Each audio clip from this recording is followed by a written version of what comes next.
सेवकको कथा र सेवकाईको कथा, दुःख सुखको कथा। कार्यक्रम सेवकसँग सेवकाईको कथाहरू लिएर यहाँको बीचमा म सुन्दर गुरुङ उपस्थित भएको छु। यहाँहरू सबैलाई जय बसी। विशेष गरी यो कार्यक्रममा हामीले सेवकाई सम्बन्धी र सेवकाईमा आउने चुनौतीहरू र अवसरहरूको विषयमा हामी कुराकानी गर्छौँ र यी कुराकानीले सेवकाईमा आउँदै गरेका र गरिराख्नुभएका व्यक्तित्वहरूलाई सजिलो र सहज होस् भन्ने यो कार्यक्रमको उद्देश्य रहेको छ। आज यस कार्यक्रममा हामीसँग कुराकानी गर्नको लागि धेरै लामो समयदेखि परमेश्वरको राज्यमा महत्त्वपूर्ण योगदान पुर्याउँदै आउनुभएका आदरणीय पास्टर गोरख राईज्यू हाम्रो बिचमा हुनुहुन्छ।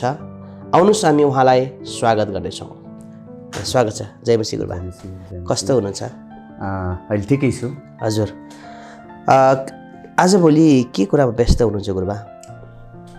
आजभोलि चाहिँ विशेष सेवकाईमै हजुर व्यस्त छु। विभिन्न नेपालको विभिन्न ठाउँहरूमा जाने हजुर र विशेष गरी पास्टर सरसँग भेट्ने, प्रचारकहरूसँग भेट्ने, मिसनरीहरूसँग भेट्ने, हजुर जवानहरूसँग भेट्ने र सेवकाईमा रहेका व्यक्तिलाई उत्साह दिनको लागि प्रभुले अगुवाई गर्दै हुनुहुन्छ। हजुर हजुरले एउटा प्रार्थनाको समूह पनि जुमको माध्यमबाट 2020 प्रेयर एउटा सुरु गर्नुभएको छ। खास यसको उद्देश्य चाहिँ के हो गुरुबा? एकदमै धन्यवाद। यो हामीले जुन अहिले 2020 प्रेयर रिभाइभल मुभमेन्टको यो जुन सेवकाई सुरु भएको छ, हजुर, अनि यो सेवकाई चाहिँ नितान्त एउटा सबै व्यक्तिहरूको एउटा साझा थलोको रूपमा र संसारमा भएका विश्वव्यापी घरानासँगै र हामी जो स्थानीय मण्डलीमा भएका सेवक सेविकाहरूलाई अझै यसले चाहिँ सेवकाईको लागि ऊर्जा दियोस् भनेर प्रार्थनाको क्षेत्रमा अनि वचनको सेवकाईको क्षेत्रमा सिक र सिकाऊ र अझै सेवकाईको निम्ति यसले चाहिँ उत्साह थपियोस् भन्ने हेतुले सुरुवात गरेका छौँ। हजुर, कसरी हजुरलाई यो चाहिँ यो खालको प्रार्थना चाहिँ के अरे सुरु गर्नुपर्छ भन्ने प्रेरणा चाहिँ तपाईँले कसरी पाउनुभयो? कसरी आयो तपाईँलाई? एकदमै धन्यवाद यो प्रश्नको लागि। जब नेपालमा मात्र होइन संसारमै जब यो कोरोना कोभिड-19 को जब यो भाइरसको जो बिमार फैलियो, सारा संसारलाई एक प्रकारले कहरको अवस्था है, एउटा दुःखदायी पीडादायी अवस्थाहरू भइराखेको थियो। हजुर, अनि त्यो अवस्थामा नेपालमा पनि जब पुरै रूपमा बन्द भयो अनि हाम्रो मण्डलीको अगुवाहरू बसेर हामीले 32 घन्टे साङ्ले प्रार्थना हामीले सुरु गरेका थियौँ। अनि 32 घन्टे साङ्ले प्रार्थनासँगै अनि हाम्रो चर्चको अगुवाहरूको र विश्वासीहरूको सबैजनाको प्रार्थना सकिएपछि उहाँहरूले आफ्नो प्रार्थनालाई उहाँले सकाउनुभयो। तर हाम्रो जीवनमा चाहिँ परमेश्वरले के भन्नुभयो भने यो प्रार्थनालाई चाहिँ साङ्ले प्रार्थनामा मात्र होइन तर यसलाई कन्टिन्यू रूपमा जबसम्म प्रभुले स्टप गर्न लाउनुहुन्न तबसम्म यो चाहिँ कन्टिन्यू रूपमा जानुपर्छ भनेर प्रभु बोल्नुभयो। हजुर, र त्यसपछि हामीले चाहिँ त्यो प्रार्थनालाई चाहिँ हामीले उपवास र प्रार्थनाको सञ्जालको माध्यमबाट यसलाई अगाडि बढाउँदै गयौँ। हजुर, एकदमै राम्रो कार्यक्रम हजुरले सञ्चालन गर्दै हुनुहुन्छ, जसद्वारा हजारौँ मानिसहरूले चाहिँ सेवा पाइराखेको छ आत्मिक रूपमा बढ्नको लागि हैन। कतिजनाको प्रार्थनाको विषय, दुःख सुखको विषयहरू राखेर प्रार्थना गर्ने एउटा प्लेटफर्म हजुरले क्रिएट गर्नुभएको छ। एकदमै राम्रो काम गर्नुभएको छ गुरुबा। अलिकति हामी अगाडिको जीवनतिर फर्क्यौँ होला। हजुरले प्रभु यीशु ख्रीष्टलाई चाहिँ कसरी चिन्नुभयो? धेरै धन्यवाद पास्टरज्यू। एक्चुअली भन्नुपर्दाखेरि मेरो जन्म चाहिँ मेरो क्रिस्चियन परिवारमा भएको हो। आजभन्दा 52-53 वर्ष अगाडि मेरो बाबा, मेरो मम्मी अनि मेरो गाउँमा एकदमै थोरै सीमित मात्रामा एकजना मिसनरी कुगलर पिटर भन्ने व्यक्ति, आजभन्दा 52-53 वर्ष भनेको चाहिँ एक प्रकारले अन्धकारको युग जस्तै हो। हजुर, है, त्यहाँका मानिसहरूको बोल्ने तरिका, लाउने कुराहरू, सभ्यता एक प्रकारले एकदमै पछाडि परेको अवस्थामा एकजना मिसनरी प्लेन लिएर राईगाउँ भन्ने ठाउँमा पुग्नु भएछ, जहाँ चाहिँ उहाँले त्यहाँ प्लेन ल्यान्ड गरेपछि अनि उहाँ हाम्रो गाउँमा आउनुभयो। अनि हाम्रै गाउँमा हाम्रै घरको नजिकै बसेर उहाँहरू चाहिँ क्रिस्चियन मिसनरी हुनुहुँदो रहेछ र उहाँको माध्यमबाट गाउँमा बिस्तारै बिस्तारै सुसमाचारको कुराहरू हुन थाल्यो र त्यसै समयमा चाहिँ मेरो बाबा मम्मीहरूले पनि प्रभुलाई विश्वास गर्नुभयो र त्यसको केही समय पश्चात मेरो जन्म पनि भयो र जन्म भइसकेपछि म त क्रिस्चियन घरानामा जन्मेको व्यक्ति हो भन्ने कुरा मलाई थाहा भयो। तर एउटा कुरा, क्रिस्चियन घरानामा जन्मेर अनि हुर्कँदै गर्दा बढ्दै गर्दाखेरि सानोमा राम्रै प्रकारले सङ्गति सेवामा जाने मौका त हुन्थ्यो। त्यो बेलामा क्रिस्चियनहरू भनेपछि साह्रै विरोध गर्ने समय थियो, पञ्चायतकालको समय थियो। अनि राति राति उहाँहरू सङ्गति गर्नको लागि चाहिँ आफ्नो बारीमा आफ्नो जग्गा हुन्छ नि, बारीमा गएर तुकी बत्ती बारेर सङ्गति गर्नुहुन्थ्यो। घरमा पनि सङ्गति, परिवार सबैजना विश्वासी हुन्थेन, घरमा सङ्गति गर्न दिँदैन्थ्यो। अनि राति 9-10 बजे सङ्गति गरेर लिएर आउनुहुन्थ्यो हामीलाई, अनि हामीलाई त्यसरी डोर्याउनु भएको थियो। तर एउटा दुःखको कुरा, जब माध्यमिक स्तरको पढाइ सुरु भयो अनि जब अर्को जिल्लामा पढ्नको लागि, रौटर भन्ने जिल्लामा जब पढ्न गएँ, त्यसपछि म चाहिँ बिग्रेको है। अनि जाँड खाने, रक्सी खाने, त्यसपछि तपाईँको जीवन चाहिँ एक प्रकारले अब यो ड्रगिस जस्तै है एउटा। भनेपछि हजुर चाहिँ क्रिस्चियन परिवारमै जन्मिनु भएको थियो, हुर्किएको पनि त्यही प्रकारले क्रिस्चियन परिवारमै त्यस्तै प्रकारले सङ्गति गर्दै जानुभयो। तर निश्चित समय कुन समयको होला? 7 क्लासको समय जब पास गरियो, त्यसपछि माध्यमिक स्तरको, निम्न माध्यमिक स्तर सकेसँगै माध्यमिक स्तरको पढाइसँगै अर्को जिल्लामा पढ्न गएँ। त्यसपछि चाहिँ मेरो जीवन चाहिँ पुरै रूपमा बिग्रेको है। साँच्चै नै एउटा नराम्रो बाटोमा हिँडिएको। अनि 3 वर्ष जतिको पढाइ चाहिँ 10 क्लाससम्मको पढाइ त्यसरी नै बित्यो। त्यसपछि जब एसएलसी दियो अनि काठमाडौँमा 2046-47 सालतिर काठमाडौँ आयो। त्यसपछि काठमाडौँ आइसकेपछि मेरो साथीहरूले धेरै पटक मलाई चर्चमा लाने कोसिस गर्नुभयो। लगभग 6 हप्तासम्म मलाई उहाँले कन्टिन्यू मलाई फलो गर्नुभएको थियो है, फलोअप गर्दै हुनुहुन्थ्यो। अनि मैले हरेक दिन साथीहरूलाई मैले चाहिँ झुकाइदिन्थेँ, अर्को हप्ता जान्छु भनेर। जस्तै अलिकति यसमा अलिकति मैले क्लियर हुन चाहेँ गुरुबा, जस्तै तपाईँ क्रिस्चियन घरानामै हुनुहुन्थ्यो होइन, क्रिस्चियन लगभग बाइबलको कुराहरू तपाईँलाई परिवारले प्रायः सिकाउँदै नै थियो होला। खास चर्चमा जाँदै गरेको बच्चाहरू बिग्रिनेको केही कारण हुँदो रहेछ अथवा कसरी? त्यो कुरालाई एकदम पोइन्ट गर्नुभएको छ। त्यो समयमा चाहिँ हाम्रो बुवालाई, हाम्रा अग्रजहरूलाई दुःख दिएको कुराले मेरो जीवनमा चाहिँ एक प्रकारले असर पर्यो। क्रिस्चियन जीवन चाहिँ वास्तवमा सजिलो जीवन होइन रहेछ, राम्रो रहेनछ। यसले चाहिँ हाम्रो जीवनमा भोलि बाआमालाई जस्तै पीडा हुँदो रहेछ भन्ने प्रकारको एउटा विचार छाप पर्यो। त्यसपछि अनि मेरो जीवन चाहिँ वास्तवमा फेरि पुरानै प्रकारको जिन्दगी सुरु भएर काठमाडौँमा आइसकेपछि मलाई 6 हप्तासम्म फलोअप गरेर जब चर्चमा लानुभयो, पहिलो पटक म त्यो चर्चमा पुगेँ। र चर्चमा पुग्ने बित्तिकै त्यो बेलामा हाम्रो पास्टरज्यू एउटा के भन्छ पुरानो शैली है, गाउँको शैलीमा उहाँहरू सङ्गति गर्नुहुन्थ्यो, दरी यसो ओछ्याएर सङ्गति गर्दै हुन्थ्यो। अनि पछि सङ्गति सकेपछि चिनजानको क्रम हुँदै गर्दाखेरि फलाना दाईको छोरा हो भने फलाना दाई त विश्वासी हुनुहुन्छ नि त भन्नुभयो। विश्वासी हुनुहुन्छ, तर म त विश्वासी होइन, पहिलोपटक चर्चमा गएको छु। तर एकैछिनपछि कुराकानी चल्दै थियो अनि आज यहाँ कप होइन, के कपमा चाहिँ होइन त्यो चिया लिएर आउनुभयो है, तातो चिया लिएर आउनुभयो। अनि त्यो चिया चाहिँ हामी भएको साथीहरूलाई दिँदै गर्दाखेरि अनि हामी सबैले लियौँ। तर दुःखको कुरा अथवा एउटा अपर्च्युनिटी भनौँ जे भनौँ, अनि त्यो चियाको लागि चाहिँ मलाई प्रार्थना गर्न दिएको थियो कि भाइले प्रार्थना गरिदिनुहोस् न भनेर पास्टर बाले भन्नुभयो। हजुर, म त माथि 3 छानाबाट खस्या जस्तै भयो। म त विश्वासी होइन, धर्म मान्ने विश्वासी, बाबाआमाले विश्वास गरेको छ, म पनि विश्वासी हो भनेर हिँडेको मान्छे। अब प्रार्थना कसरी गर्ने मलाई थाहा भएन। भने तपाईँले मनैदेखि चाहिँ यसुलाई त्यतिखेरसम्म स्वीकारेको थिएन। हजुर, विश्वास चाहिँ गरेको तर धर्म मान्ने प्रकारको। र अघि मैले भने नि त्यो पीडाले गर्दाखेरि चाहिँ त्यस्तो प्रकारको अवस्था थियो। अनि तर मैले मनमा नै प्रार्थना गरेँ, के भनेर प्रार्थना गरेँ आज पनि मलाई याद छैन। जब प्रार्थना सकाउने बेलामा जब आउँछु कहिले सकाउन सक्दिनँ। अनि बल्ल याद आयो, येशूको नाममा भन भनेर आयो। अनि येशूको नाममा मैले चियाको लागि अन्त गरेँ। त्यसपछि मैले चिया हेर्दै गर्दा केही पनि देखिनँ। अनि त्यहाँ मेरो जीवनमा 2वटा प्रश्न आयो। एउटा चाहिँ नेगेटिभ थट आयो, त किन चर्च आइस? पहिले पनि त चर्चमा आएको छोडेको मान्छे, आज किन चर्च आइस? हेर त तिमीले गरेको प्रार्थना एउटै मिल्या छैन, यस्तो पनि प्रार्थना गर्ने। अनि अर्कोले चाहिँ के भन्यो भने पोजिटिभ विचारले चाहिँ आज तँलाई प्रार्थना गर्न आएन, अब तैँले रियल्ली रूपमा येशूलाई विश्वास गर। भनेपछि भित्री तपाईँको आन्तरिक द्वन्द्व भयो।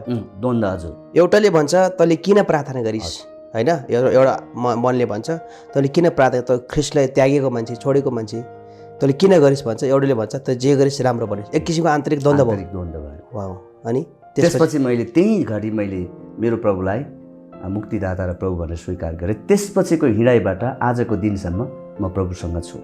आमेन। कस्तो राम्रो। भनेपछि तपाईँले त्यतिखेर चाहिँ तपाईँले महसुस गर्नुभयो कि मैले ख्रीष्ट येशूलाई ग्रहण गर्नुपर्छ। जब तपाईँ बिग्रेर होइन, जब तपाईँ विभिन्न होइन लागु पदार्थदेखि लिएर विभिन्न कुराहरू प्रयोग गरेर त्यो अवस्थामा तपाईँ पुगिसकेपछि बल्ल तपाईँले प्रभुलाई थाहा गर्नुभयो। हजुर। अनि हजुरलाई सेवाकाईमा आउने प्रेरणा चाहिँ कसरी भयो? जब मैले प्रभुलाई विश्वास गरेँ, मेरो भित्र एउटा चाहना चाहिँ के थियो भने अब विश्वास मैले गरिसकेपछि यसको बारेमा मैले धेरै कुरा सिक्नपर्छ अनि जान्नुपर्छ। अनि लगभग त्यो बेलामा पास्टरसँग लगभग 10 घन्टा 5 घन्टा 6 घन्टा समय चाहिँ एकदम डेली रूपमा बिताउँथ्यो। अनि ड्युटी गर्थ्यौँ यहाँ एभरेस्ट होटेलमा। अनि त्यहाँबाट ड्युटी सकिने बित्तिकै पास्टर कहाँ जान्थ्यो, प्रभुको वचनबाट सिक्थ्यौँ।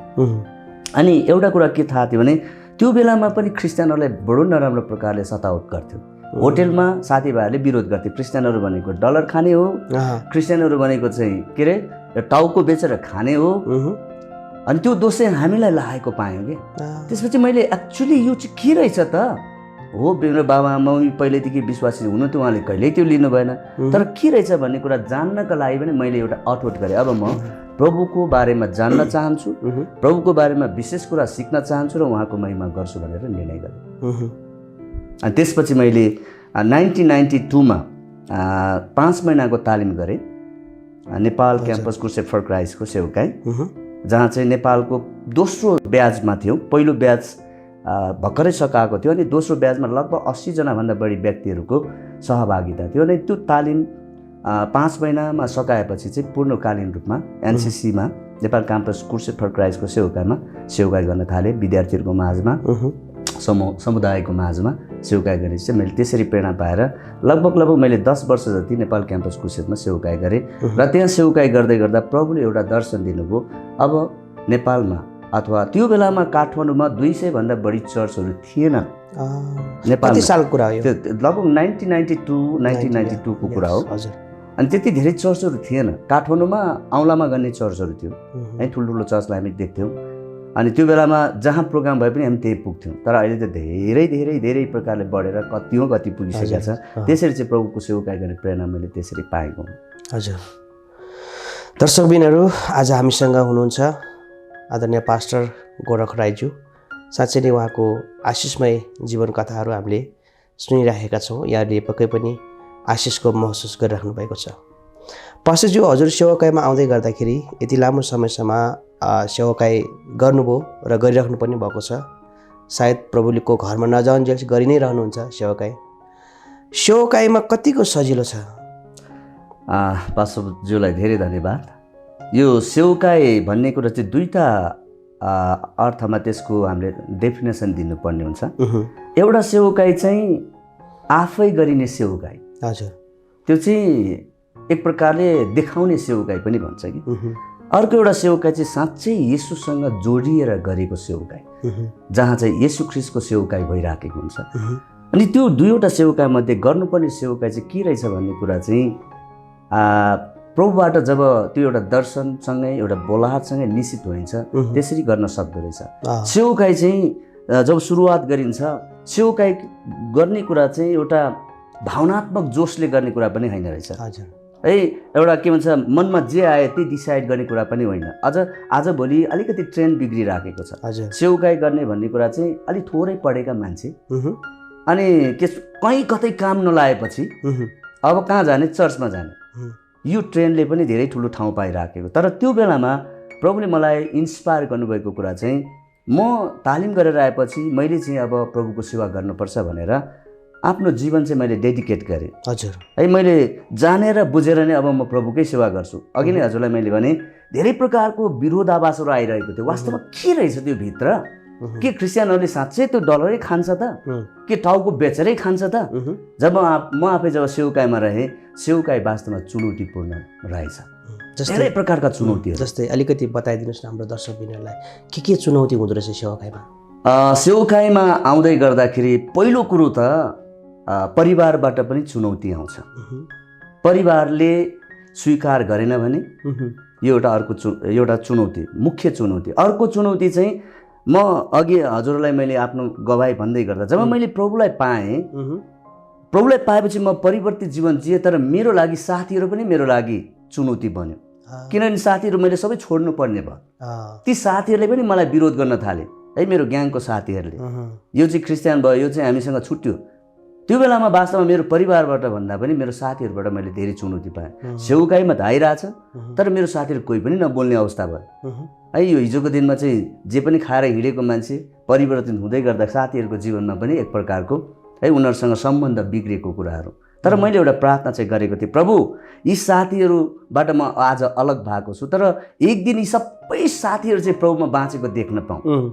तर त्यसको केही वर्षपछि ती साथीहरू पनि सबै विश्वासमा आए। कस्तो राम्रो। हजुरले संसारमा धेरै थुप्रै कामहरू छ, हजुर, थुप्रै पैसा कमाउने कामहरू होइन, थुप्रै कामहरू छन्। सेवकाईमै तपाईँ सेवकाई नै किन रोज्नुभयो तपाईँले?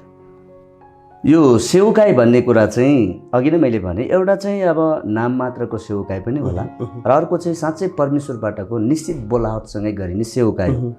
र त्यो सेवकाई चाहिँ संसारको सबै कुरा ल्याएर त्यहाँ राख्यो भने पनि त्यो चाहिँ गाउन नै हुन्छ। परमेश्वरको जस्तो सेवकाई गर्नु ठुलो कुरा चाहिँ संसारमा मैले केही पनि देखिनँ, मेरो आफ्नो नजरमा, मेरो आफ्नो बुझाइमा, कि मैले चाहिँ स्वर्ग र पृथ्वीको मालिक जो चाहिँ स्वर्ग र पृथ्वी सृष्टि गर्नुहुने परमेश्वरको सेवा गर्दैछु। यी सबै कुरा चाहिँ एक प्रकारले गौण छ। स्वर्गको कुरा नै सबैभन्दा माथि छ, अनि त्यो चाहिँ गर्न पाउनु चाहिँ मेरो लागि गर्वको कुरा हो। वास्तवमा म धेरै पटक मृत्युबाट म चाहिँ बाँचेको मान्छे, अनि मैले प्रभुसँग एउटै कुरा भनेको छ, प्रभु म बाँचेँ भने केवल तपाईँकै सेवा गर्छु। हो, मलाई आज पनि बचाउनु भएको छ, हिजोको दिनमा पनि बचाउनुहुन्छ है। यो अहिलेको समयमा आउँदै गर्दाखेरि लगभग 3-4 पटक त म आफै चाहिँ मृत्युको जोखिममा परेर बाँचेको मान्छे, अनि प्रभुसँग मैले त्यही सङ्कल्प गरेको छु। हजुरलाई भएको चाहिँ के थियो? मलाई सुरुमा चाहिँ यो मुटुको बिमारी भएको थियो, आजभन्दा 6-7 वर्ष अगाडि नै होला। अनि मुटुको बिमारी भएपछि म एकदमै सिरियस बिमारी भएँ, अनि क्रिटिकल अवस्था पनि थियो, यो हार्ट फेल भएको अवस्था थियो। हार्ट फेल भएको झन्डै 18 घन्टा हुँदाखेरि पनि म बाँचेको रहेछ। अनि मलाई हस्पिटल पुर्याएपछि अनि यो एउटा हस्पिटलले त्यही राखेको भए सायद त्यो बेला मेरो मृत्यु हुन्थ्यो होला। तर साथीहरूको एउटा उत्साहको कारणले यहाँ चाहिँ उपचार राम्रो हुँदैन भनेर उहाँले पाटन हस्पिटल लिएर आउनुभयो। पाटनबाट पनि उहाँले रिफर गरेर गङ्गालाल पुर्याउनु भयो। गङ्गालाल पुर्याउँदाखेरि चाहिँ डाक्टरले चाहिँ एकदमै इमिडिएटली अपरेसन गर्नुपर्छ, नत्र भने इम्पोसिबल भन्ने कुरा भन्नुभयो। अनि त्यसपछि तुरुन्तै सबै कुराहरू व्यवस्थापन गरेर मेरो अपरेसन भयो। एन्जियोप्लास्टिक सर्जरी गरेर मेरो 3टा भल्भ चाहिँ बन्द भएको थियो। अनि त्यो बेलामा चाहिँ म एक प्रकारले मृत्युको पीडामा थिएँ है, मृत्युको जोखिममै थिएँ। अनि मेरो परिवार, मण्डली परिवार सबैजनाले प्रार्थना गर्दै हुन्थ्यो, सायद उहाँहरूको प्रार्थनाले पनि होला म चाहिँ अपरेसन गरेर बाँचेँ। जस प्रभुले जस हजुरलाई उहाँको राज्यमा उहाँको कामको लागि नै हजुरलाई चाहिँ परमेश्वरले नै चुन्नुभयो होइन, हजुरलाई परमेश्वरले बचाउनु भयो, कारण यही सेवकाईको लागि नै। मण्डलीभित्रमा तपाईँ सेवकाई गर्दै आउनुभएको छ, मण्डलीबाट विश्वासीहरू बिचमा चाहिँ सेवकाई गर्न कतिको चुनौतीपूर्ण छ? एकदमै चुनौती छ अहिले यी दिनहरूमा। विगतको दिनहरूभन्दा पनि अहिलेको दिनहरूमा एकदम चुनौती छ। जस्तै के? एक त यो कोभिड-19 पछि धेरै विश्वासीहरू प्रभुदेखि टाढा भएका छन्, सङ्गति आउने चाहना गरिराखेका छैनन्। अर्को कुरा चाहिँ अब के भन्छ, उनीहरू त्यो सङ्गतिमा आउनको लागि हामीले धेरै पटक उत्साह दिँदाखेरि उनीहरू सङ्गतिमा नआइराखेको अवस्था देख्छौँ। त्यो कारणले गर्दा चुनौती धेरै छ। एक त यो गाह्रो खाँचोको बेलामा पास्टर अगुवाले सबै अवस्थामा सहायता पुर्याउन सक्दैन, यो पनि एउटा चुनौती हो।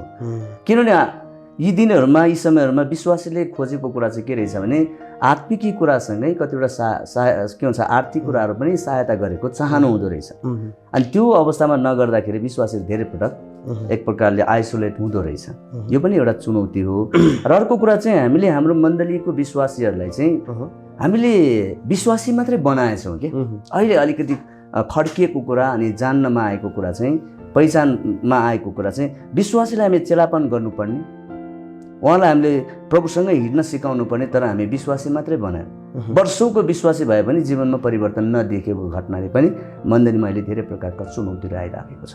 भनेपछि मण्डलीले विश्वासी मात्रै बनायौँ, चेला बनाउन सकेन। हजुर, त्यसकारण समस्याहरू आइरहेको छ। हजुर। कति पास्टरलाई चाहिँ एउटा अगुवालाई चाहिँ सेवाकै गर्दै गर्दा चाहिँ विश्वासीहरूबाट साथ सपोर्ट चाहिँ कति पाउँछ?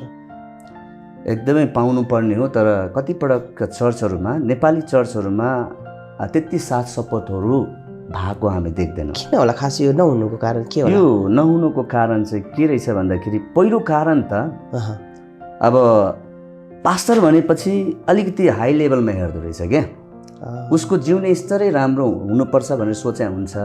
अनि पास्टर भनेको चाहिँ उसले सबै कुरामा ओभरलुक गर्न सक्ने हुनुपर्छ। अनि उहाँको लागि चाहिँ सायद बाहिरबाट कसैले दिन्छ होला, त्यस्तो खालको पनि कन्सेप्ट हुँदो रहेछ, अवधारणा हुँदो रहेछ। मण्डलीभित्र पनि त्यो छ, त्यस्तो पनि छ क्या, कसैले दिन्छ। अथवा अर्को कुरा चाहिँ होइन, हामीले किन दिनु पर्यो र, उहाँलाई त कसैले दिइहाल्छ नि भन्ने प्रकारको एउटा कन्सेप्ट पनि छ। अर्को कुरा चाहिँ नजानेर, मण्डलीको पास्टर चाहिँ हाम्रो गोठालो हो, गोठालोलाई हामीले चाहिँ पाल्नुपर्छ, गोठालोको आवश्यकता पदपूर्ति गर्नुपर्छ भन्ने कुरा नजानेर पनि चर्चहरूभित्र समस्या आइराखेको छ। जस्तै कतिजनाले हेर्दाखेरि पास्टरहरूलाई अलिकति अघिले हजुरले भनिसक्नुभयो माथिल्लो तहमा अथवा माथिल्लो लेभलमा हेरेको कारणले गर्दाखेरि कतिवटा समस्याहरू भएको कुराहरू गर्नुभएको छ। कतिजनाले यसरी पनि आरोप लाउँछन् कि पास्टरहरूसँग चाहिँ प्रशस्तै पैसा हुन्छ, प्रशस्तै पैसा हुन्छ भनेर पनि यसरी मान्छेले आकलन गर्ने गर्छन्। के साँच्चीकै सेवाकाईमा प्रशस्तै पैसा छ त गुरुबा? अब यदा कदा त्यस्तो कुराहरू केही हुन सक्ला, त्यसलाई अब तपाईँको अनुभवमा तपाईँको विचारमा तपाईँले चाहिँ कसरी महसुस गर्नुभएको छ यो कुरा? मेरो विचारमा, मेरो आफ्नो बुझाइमा हजुर, कति पास्टरहरू चाहिँ उहाँहरूको आफ्नै पारिवारिक अवस्था बलियो भएको कारणले गर्दा उहाँहरूको आर्थिक अवस्था बलियो हुन्छ, उहाँहरूलाई सायद कतिपटक सहायताको आवश्यकता नपर्ला। हाम्रै चर्चहरूभित्र पनि अहिले हाम्रो प्रेरित चर्चमा लगभगै हामी 35-40वटा चर्चहरू छौँ। हामी कोही पनि चर्चहरूलाई हामी हाम्रो समूहबाट हाम्रो फेलोसिपबाट कसैलाई पनि हेल्प गर्दैनौँ। चर्चलाई, पास्टरलाई पाल्ने कुराहरू चाहिँ चर्चले नै गर्नुपर्छ भन्ने सिकाउँदै चाहिँ आइराखेका छौँ। केही हदसम्म प्र्याक्टिस भइराखेको छ, तर केही हदसम्म फेरि चर्चको पास्टरको आवश्यकताहरू पुरा नभएको कारणले कति पास्टरहरू निराश पनि छन्। त्यो कारणले गर्दा सबै पास्टरहरूको आर्थिक अवस्था बलियो हुन्छ भन्ने कुरा चाहिँ होइन। र अर्को कुरा चाहिँ कोही पास्टरहरूले चाहिँ केही न केही एउटा के भन्छ स्वावलम्बी बन्ने प्रकारको कामहरू गरिराखेको कारणले गर्दा पास्टरहरूको अवस्था अलिकति बलियो हुनसक्छ आर्थिक अवस्था। तर सबै पास्टरहरूको जीवनमा अघि नै मैले भने सेवकाई गर्ने सेवकको जीवन चाहिँ परमेश्वरको बोलाहटबाट गर्दै गर्दाखेरि कठिनाइहरू आउँछ, धेरै कठिनाइहरू आउँछ। अब्राहमको जीवनलाई हेऱ्यो भने अब्राहमले पनि परमेश्वरको सेवा गरे हो नि त। उनले 25 वर्ष सेवा गरेपछि बल्ल उसको जीवनमा आशिष आएको छ। दुःख र कष्ट चाहिँ हाम्रो जीवनको एक पाटा जसै रहेको रहेछ, सँगसँगै बोकेर हिँड्नुपर्ने रहेछ। अनि योसेफलाई पनि परमेश्वरको सेवा गरेकै व्यक्ति हो, मेरो बुझाइमा मैले भन्दैछु। 13 वर्षसम्म कुर्नु पर्यो हेर्नुहोस् त, दाइ भाइहरूले पनि कति सतावट दिए हेर्नुहोस् त हजुरलाई, मतलब योसेफ भन्ने मान्छे। अनि दाउदलाई हेर्नुहोस् त, दाउद राजा त्यत्तिकै भएको छैन, उसले पनि कठिनाइहरूसँग पार गर्यो। त्यो चाहिँ एउटा अनुभवको लागि परमेश्वरले दिनुभएको रहेछ कि। त्यो कारणले गर्दा सबै समय त्यस्तो नहोला।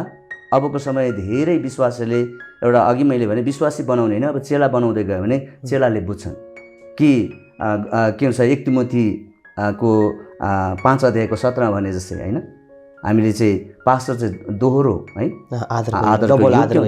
डबल आदरको योग्य हुनुपर्छ भन्ने शिक्षा पनि अहिले आइराखेको छ। र शिक्षाको कारणले पनि आज धेरै नेपाली चर्चेसहरूले विदेशमा चाहिँ अहिले सुरु गरेका छन्, अब नेपालमा पनि त्यो सुरु हुन्छ भन्ने मलाई आशा छ। आमेन।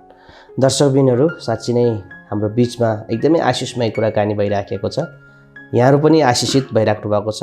हामी विश्वास गर्छौँ कि यदि तपाईँलाई हामीले गरिराखेको कुराकानी मन पर्यो भने हामीलाई तल कमेन्ट बक्समा गएर हामीलाई कमेन्ट गर्न नबिर्सिनुहोला।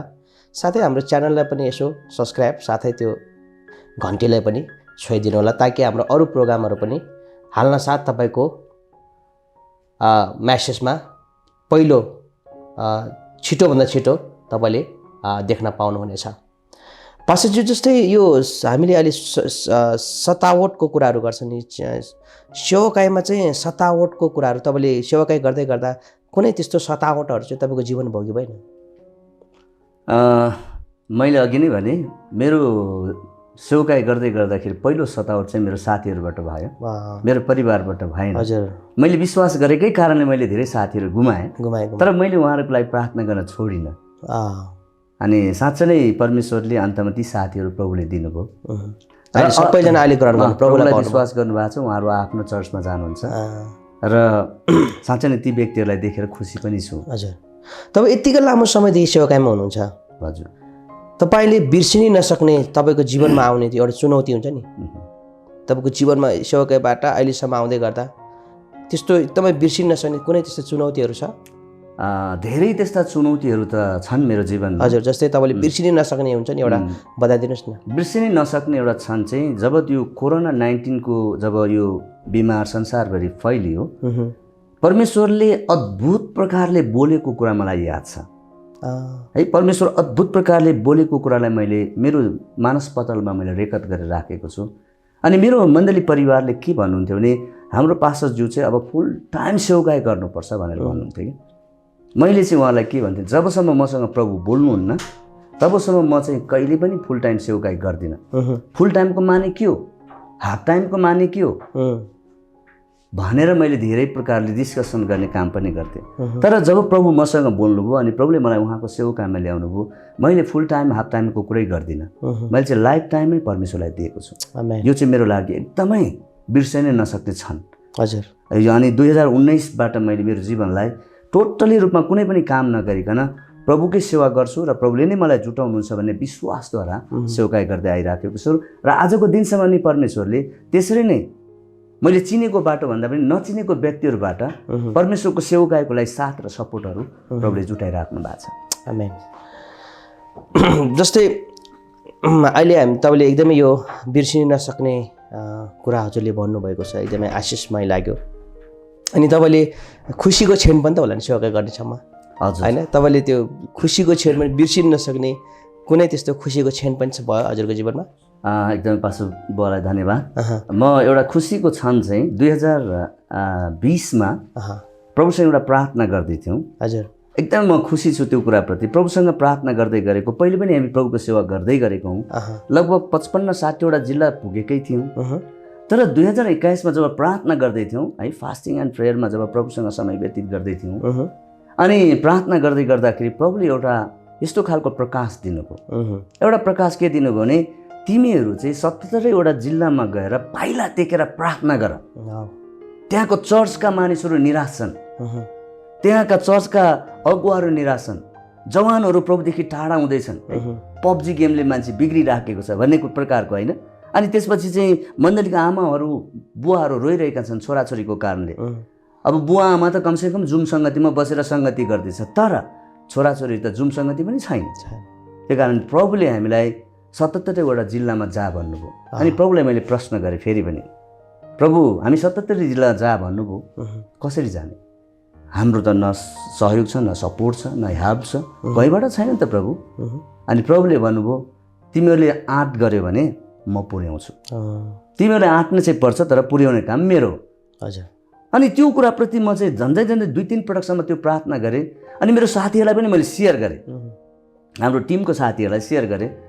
होइन पास्टर यो 77 जिल्ला जाने त कठिन छ भन्नुभयो, तर मैले भने उहाँहरूलाई प्रभुले मसँग बोल्नु भएको छ, प्रभुले पुरा गर्नु छ भन्नुभएको छ, तपाईँहरू मलाई साथ गर्नुहोस् न, होइन? साथ दिनुहोस् न, प्रार्थना गरौँ। अनि पहिलो पटकको मिसन यात्रामा हामी 5वटा मिसन यात्रामा हामीले 77वटा जिल्ला पुग्यौँ है। पहिलो मिसनमा हामी 24 दिन, दोस्रो मिसन टिममा 29 दिन, तेस्रो मिसन टिममा 25 दिन, अनि त्यसपछि 5औँ मिसन टिममा चाहिँ 1 हप्ता गरेर, अनि लास्टमा हामीले चाहिँ यो दोल्पाको है दुनै भन्ने पास्टर केशवलाई भेटेर हाम्रो प्रार्थनाको के भन्छ समापन गऱ्यौँ। जेल पर्नु, हजुर, जेल पर्नुभएको पास्टरलाई गएर उत्साह दियौँ र उहाँलाई हामीले एउटा अद्भुत प्रकारको अगमबानीयुक्त वचन पनि भन्यौँ। सायद उहाँले पछि सुन्नुहुन्छ होला। उहाँ कहाँ गयौँ अनि प्रभुले हामीलाई भन्नुभयो, तिमीहरू जेलमा भएको मान्छेलाई भेट्न है, कति मान्छेले जेलमा भएको व्यक्तिलाई भेट्न चाहँदैन, जान पनि डराउँछ, तर प्रभुले बोल्नुभएको वचन याद आयो है। अनि के भन्छ भने खाना नपाएकालाई खाना दियो, जेलमा भएकालाई गएर भेट, अनि तिर्खा लागेकालाई के गर पानी दियो, नाङ्गोलाई के गर वस्त्र लगाइदियो। अनि यो वचनले हामी एकदमै हामी चाहिँ एक प्रकार इम्प्रेसिभ भयौँ क्या। अनि हामी नेपालगञ्जमा थियौँ, के गर्ने हामीसँग पैसा पनि थिएन। अनि अन्तिम दोल्पा जिल्ला बाँकी थियो र त्यो ठाउँमा जानको लागि हामी प्रार्थना गर्दा चाहिँ परमेश्वरले एकजना व्यक्ति मार्फत हामीलाई काठमाडौँबाट पैसा पठाइदिनु भयो। हामी उहाँसँग हामी सापत लिएर अनि त्यसपछि हामी चाहिँ दोल्पा पुग्यौँ। दोल्पा गएर हामी पास्टरलाई भेट्न गयौँ। त्यहाँ परमेश्वर दिनुभएको एउटा दर्शन चाहिँ के थियो भने 7 र 12 को दर्शन दिनुभयो। डिसेम्बर महिनाको समय थियो। अनि 7 र 12 चाहिँ के रहेछ भनेर उहाँलाई भन्यो, तपाईँको लागि एउटा दर्शन अगमबाणीयुक्त वचन आएको छ, दर्शन पनि आएको छ, तपाईँ 12 र 7 भनेर आएको छ, तपाईँको जीवनमा के छुटकारा आउँदैछ कि तपाईँ चाहिँ यहीँ बसेर तपाईँले चेला निर्माण गर्दै हुनुहुन्छ कि थाहा छैन। अनि उहाँलाई सानो एउटा पकेट बाइबल दिएको थियो। त्यो बाइबल पढ्दै त्यहाँको मान्छेलाई धेरैलाई उत्साह दिनुभयो। अन्तिममा उहाँको लागि हामी भित्रै प्रार्थना गरेर अनि त्यहाँको इन्चार्जले प्रार्थना गर्न दिन मान्नु भएको थिएन, तर हामी बिस्तारै प्रार्थना गर्छौँ भन्दाखेरि ठिक छ 1 मिनट गर्नु भने 1 मिनट भनेको होइन 15-20 मिनट प्रार्थना गऱ्यो त्यहाँ। त्यसपछि बाहिर ग्राउन्डमा आएर प्रभुलाई धन्यवाद दियो, प्रभु यो छोराको जीवनबाट तपाईँले काम गर्नुहोस्। उहाँलाई हामीले चिनेको पनि होइन, उहाँले हामीलाई बोलाउनु पनि भएको थिएन, तर उहाँलाई भेट्ने है 77 जिल्लाको अन्तिम मिलन बिन्दु भनौँ अथवा समापनको प्रार्थनाको समय चाहिँ त्यहाँ गएर हामीले गर्न पायौँ। उहाँले भन्दै हुन्थ्यो मैले 56वटा जिल्ला पुगेको छु, तर तपाईँहरू 77वटा जिल्ला पुगेर यहाँ अन्तिम प्रार्थना गर्न आउनुभयो, मेरो लागि ठुलो उत्साह भएको छ भनेर भन्नुभयो। यो चाहिँ मेरो लागि खुसीको छ। तपाईँ यति लामो समयदेखि सेवाकाय गर्दै आउनुभएको छ, विभिन्न सुख दुःखलाई तपाईँले अनुभव गर्दै पनि आउनुभएको छ। यसो जीवनलाई निहाल्दै गर्दा जीवनलाई कसरी बुझ्नुभयो तपाईँले? जीवन चाहिँ वास्तवमा परमेश्वरले दिनुभएको उपहार हो। हजुर है, धेरै पटक मानिसहरूले जीवन पाएको उपहारलाई चाहिँ हेलचेक्राइ गरिरहेका छन्। हजुर, तर तपाईँ र मैले अथवा मैले पाएको जीवन चाहिँ प्रभुले दिनुभएको एउटा उपहार भनौँ, वरदान भनौँ। त्यो वरदानलाई चाहिँ मैले एकदमै सुरक्षित गर्नुपर्छ, त्यो वरदानलाई चाहिँ मैले एकदमै है त्यो चाहिँ बचाउ गर्नुपर्छ। अनि उहाँको दर्शनमा, उहाँको प्रकाशमा, उहाँको बोलाइमा उहाँले जे कुरा हराउनुहुन्छ उहाँले हराएको खटन पटनमा गऱ्यौँ भनेदेखि यो हाम्रो जीवन चाहिँ सार्थक जीवन हामी जिउन सक्छौँ, आशिषमय जीवन जिउन सक्छौँ। र आशिषमय जीवन जिउँदै गर्दाखेरि कतिपटक गाह्रो अप्ठ्यारो कुराहरू आउँछन्। जीवन भनेको छ दुःख र सुखको दुई पाटा हुन्। यसलाई हामीले सङ्घर्षमा पनि हामी खुसी हुनपर्छ, अनि के भन्छ दुःखमा पनि हामी खुसी हुन सिक्नुपर्छ, अनि सुखमा पनि खुसी हुन सिक्नुपर्छ। हजुर, जस्तो मलाई लाग्छ। पछि अब हामी कार्यक्रमको अन्तमा छौँ। मैले सोध्नु बिर्सिएका अथवा तपाईँले भन्नै पर्ने कुनै कुराहरू छुटेको छ भने अन्तमा हाम्रो दर्शकलाई केही छ भने भनिदिनुहोस् न। अन्तमा यहाँहरूको माझमा केही कुराहरू भन्न मन लाग्यो। प्रभु यी दिनहरूमा धेरै प्रकारले प्रभु बोलिरहनु भएको छ र 2021 को कुरा हो जब हामी प्रार्थनामा थियौँ। म चाहिँ 75 दिन जति कोभिडको बिमारी भएर त्यसपछि बाँचेको मान्छे हो। तर त्यो दिनमा त्यो बेडमा रहँदै गर्दा प्रभुले देखाउनु भएको एउटा दर्शन र प्रकाशको कुरा गर्न चाहन्छु। धेरै पटक प्रकाश दर्शनको कुरा आइराखेको छ, प्रभुले बोलेको कुरा भनेको कुरा भन्न पर्ने नै हुन्छ। अनि प्रभुले एउटा कुरा चाहिँ के भन्नुभएको छ भने हामी पुलपिटमा गएर धेरै शक्तिशाली वचन बाँडेका छौँ, तर एउटा कुराको कमी छ भन्नु, त्यो चाहिँ उपवास बस्नुपर्छ। अब अगुवाहरू खालि दिदीबहिनीहरू मात्र उपवास बस्ने होइन, दिदीबहिनीले गरेको उपवास पनि सायद अब पहिलेदेखि हिन्दू ब्याकग्राउन्डमा भएको कारणले हो कि, तर उपवास भनेको चाहिँ त्यो खाना मात्रै छोड्नु भनेको उपवास होइन रहेछ। उपवास भनेको चाहिँ परमेश्वरसँग व्यक्तिगत रूपमा समय बिताउने माध्यम चाहिँ उपवास हो। मूसाले चाहिँ 40 दिन 40 रात उपवासमा समय व्यतीत गरे, अनि एस्तर रानीले 3 दिन 3 रातसम्म उपवासमा प्रार्थना गरिन् आफ्नो जातिको लागि। नेहमियाले है नेहमियाको 4 चाहिँ ऊ चाहिँ आफ्नो जातिको लागि पर्खाल भत्केको अनि चोकहरू भत्केको देखेर ऊ चाहिँ रोएर बिलाप गर्दै थियो। अबको यी दिनहरूमा प्रभुले देखाउनु भएको दर्शनसँगै अब संसारको मण्डलीहरू चाहिँ उपवास र प्रार्थनामा समय व्यतीत गर्नुपर्छ भनेर प्रभुले। जस्तै अलिकति मैले अझ यहाँ रोकेँ, कतिजनाले चाहिँ उपवासलाई एउटा फेसनको रूपमा पनि लिन्छन्। हजुर, होइन, कतिले उपवास पनि विभिन्न उपवासहरू हामीले देख्छौँ। जस्तै एक छाके 40 दिने 12 बजीसम्म मात्र बस्ने, यो विभिन्न खास के हो, खास उपवास यो सबै उपवासै हो कि अथवा खास यो बिब्लिकल आधार के हो यसको खास अलिकति बताइदिनुहोस्। उपवासको कुरा गर्दै गर्दाखेरि उपवास धेरै प्रकारको छ। हजुर। एउटा चाहिँ अब दानियलको उपवास पनि भन्छौँ, अनि अर्को चाहिँ अब एस्तरले गरेको है पूर्णकालीन केही समय पूर्णकालीनको उपवास पनि भन्छौँ, अनि प्रभु यीशु ख्रीष्टले बस्नुभएको साधारण उपवास पनि भन्छौँ, जो चाहिँ 40 दिन 4 रात खाना नखाइकन बस्नुभएको उपवास भन्छौँ। अनि त्यसपछि अर्को एउटा उपवास चाहिँ व्यक्तिगत उपवास पनि हुन्छ। व्यक्तिगत उपवास चाहिँ कसैसँग भन्नु पर्दैन, तर अर्को एउटा उपवास चाहिँ सामूहिक उपवास पनि छ। सामूहिक उपवास चाहिँ देशमा घोषणा गर्ने कुराहरू पनि छन् है। योएल 2 को हामीले 15 र 16 हेऱ्यो भनेदेखि पाउँछौँ। र अर्को कुरा चाहिँ हजुरले भन्नुभयो उपवास बस्ने कुरा चाहिँ घन्टा, धेरै मान्छेले के भन्छन् मलाई थाहा छैन, तर बाइबली आधार चाहिँ के छ, मर्कुस 2 अध्यायको 18 देखि 20 मा भनेको छ। त्यसको एउटा कुरा चाहिँ के छ भन्दाखेरि दुलहा छौन्जेलसम्म उपवास जन्तीले बस्नु पर्दैन, तर दुलहा नै छैन भने त अब तिमीले के गर्नुपर्छ, उपवास बस्नुपर्छ। त्यो कारणले उपवास आज प्रभु आउँदै हुनुहुन्छ, तर परमेश्वरको राज्य वृद्धि हुनको लागि उपवास र प्रार्थनाको नितान्त आवश्यक छ। जस्तै कतिले त फलफुल खाएर बस्छन् नि, हजुर, कतिले पानी मात्रै खाएर बस्छन्। खास एक्ज्याक्टली उपवास चाहिँ के हो? होइन, सबैभन्दा ठुलो कुरा उसको निर्णय हो। उसले प्रभुसँग कसरी उसले आफ्नो निर्णय बनाएको छ, हामीले यो भन्न मिल्दैन। उसको प्रभु र त्यो व्यक्तिसँगको डिसाइड हो, निर्णय। प्रभु म चाहिँ यसरी बस्न चाहन्छु। वास्तवमा कमसेकम हामी 10 देखि 12 घन्टा त कमसेकम उपवास बस्न सकिएला नि। तर कतिपटक म आफैलाई याद भएको कुरा, अनि सेवकाईमा कतिपटक चाहिँ अघि हजुरले भनेपछि फेसनको रूपमा पनि भइरहेछ नि, है देखावापन प्रकारको उपवास पनि भइरहेछ। अनि त्यो मात्र अफिसले लगाएको नियम पनि भइरहेछ कि, अनि मण्डलीले बनाएको नियम महिनामा बस्नै पर्छ। जस्तै प्रभुभोज महिनामा एकपटक प्रभुभोज गर्छौँ, प्रभुभोजमा चाहिँ सबैजना उपवास भएर आउँछन्, कतिजना आउँछन् कि आउँदैन थाहा छैन, त्यसलाई अब सबैको लेखाजोखा गर्न त सकिन्न। तर मण्डलीले बनाएको नियम अथवा अफिसले बनाएको नियम अनुसार अनि हामीले बनाएको नियम अनुसार उपवास बस्ने होइन। उपवास चाहिँ परमेश्वरले जे भन्नुहुन्छ त्यही अनुसार बस्ने। जस्तै कतिजनाले अलिकति यसलाई अलिकति मैले अझै बुझ्न चाहे, जस्तै कतिजनाले उपवास चाहिँ कतिजनाको चाहिँ जस्तै बस्न सक्दैन नि, जस्तै कतिको रोग हुन्छ होइन, औषधि खानुपर्ने व्यक्तिहरूको चाहिँ जस्तै कतिले खाना खानै पर्ने, उपवास बस्नै नमिल्ने पनि हुन्छ। प्रार्थना चाहिँ उपवास बस्नेहरूको मात्रै सुन्ने हो कि के हो खास? कि यस्तो अलिक बढी उपवास बस्नेहरूको बढी प्रार्थना सुन्ने हो कि अथवा नबस्नेहरूको अलिक कम सुन्ने, खास के हो यसको? यसमा दुविधा मान्नु पर्दैन। अब बाइबलमा चाहिँ यशाया 65 को 24 मा के भनेको छ भने प्रार्थना गर्दा गर्दै म तिम्रो आवाज सुन्नेछु। आमेन। प्रभुले भन्नुभएको छ। कोही उपवास प्रार्थनामा समय व्यतीत गर्छन्, गरौँ। कोही चाहिँ अब उपवासमा प्रार्थनामा समय व्यतीत गर्न सक्ने बिमारी छन्, हजुर, उहाँलाई डिसिजन गर्नै गाह्रो भएको छ, नबस्दा केही फरक परेन।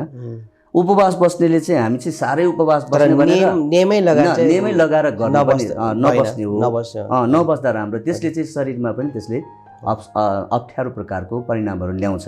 डाक्टरको भनाइअनुसार चाहिँ 3 दिनभन्दा बढी जब उपवास बस्छ डाक्टरको सल्लाह लिनुपर्छ भनिरहेछ होइन। म आफै पनि मेरो आफ्नो गवाही भन्दा प्रभुले मलाई बस भन्नुभएको कारण आजसम्म म बसिरहेको छु, आजसम्म बसिराखेको छु। अनि म पनि एक प्रकारले बिमारी मान्छे हो कि, मेरो चाहिँ प्रेसरको बिमारी, मुटुको बिमारी औषधि खाइरहेको छु। तर मैले प्रभुसँग कमिटमेन्ट गरेँ कि प्रभु यी सबै कुरा तपाईँलाई थाहा छ, तपाईँले बस भनेको कारण म बस्दैछु। यदि तपाईँले नबस भन्नुभएको भए म आजसम्म बस्न सक्ने थिएन। त्यही कारणले धेरै मान्छेले मलाई सोध्छन् तपाईँको के हो भनेर सोध्छन्, अनि म चाहिँ कसैलाई पनि अहिले चाहिँ म यस्तो छु उस्तो छु भन्दिनँ। त्यो उपवास बस्ने कुरा चाहिँ उसको नितान्त प्रभुसँगको व्यक्तिगत कुरा हो। धेरै धन्यवाद छ पास्टरज्यू।